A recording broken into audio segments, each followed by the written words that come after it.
Why I follow Christ.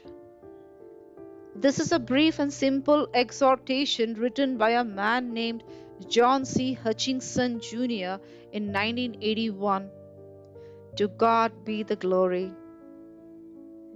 I have not seen clear statistical evidence that fewer Christians die of cancer than non believers, or that they are immune in greater degree from the diseases that afflict the human race. Some of the kindest, most selfless persons I have known have had more than their share of bad health. The fact that they belong to Christ did not insulate them from disease. Therefore, I will not follow Christ for promised healing. I will not deny or dispute evidence of restoration of health. I will rejoice at every recovery from what seems to be hopeless, threatened death. I will not hesitate to pray for recovered health for my loved ones and acquaintances. I will set no limits on what God may do, but I will not follow Christ for promised healing. I see no sign that Christians escape disaster and accident more often than others. I have helped dear friends empty muddy water out of dresser drawers and new appliances after a disastrous flood.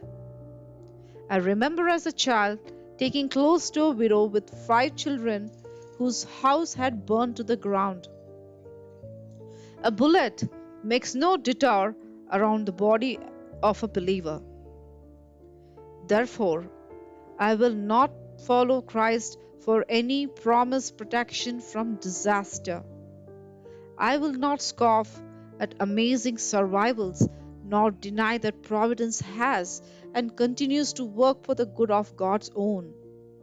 I will continue to pray for protection from wicked men and tragedy, but I will not follow Christ for promised protection from accident or catastrophe.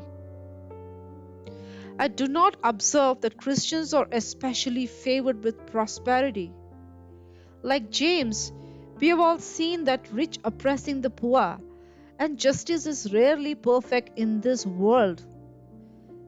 The psalmist has said that he had not seen the righteous forsaken, nor his seed begging bread.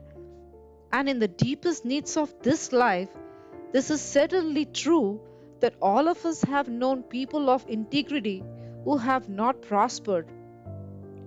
Therefore, I will not follow Christ for promised freedom from physical want or hope of affluence. I am not sure that Christians have stronger personalities or fewer neuroses than non believers. I do know that there is no bitterness like religious bitterness and no arrogance more insufferable. I have watched Christians suffer emotional and mental disabilities, and though it may seem heretical, I am not sure I would really enjoy living in the same house with either the Apostle Peter or Paul. God wills that the mind of Christ be formed in us, and there is no doubt in my mind that the Christian's attitudes and actions will be improved by his Christianity. But I will not follow Christ for any promise of personality enhancement or perfection. Then why follow Christ? Why become a disciple of Jesus when life may become so complicated as he so often warned? For one reason alone. In Jesus, we behold the face of God. He is the truth, the everlasting truth, God in the flesh. I know that in His life, death, and resurrection, I am reconciled to God, the giver of life. I believe nothing can separate us from the love of God.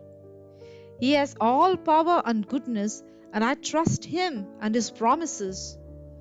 To Him I offer my life, damaged or whole, brief or full of years, it matters not. He is the one certain thing in an uncertain world. He is to be worshipped, not so something will happen to me or to the world. Something already has happened to me and the world, but because God is who, through Christ, has reconciled the world to Himself. He saves me. He is my justification.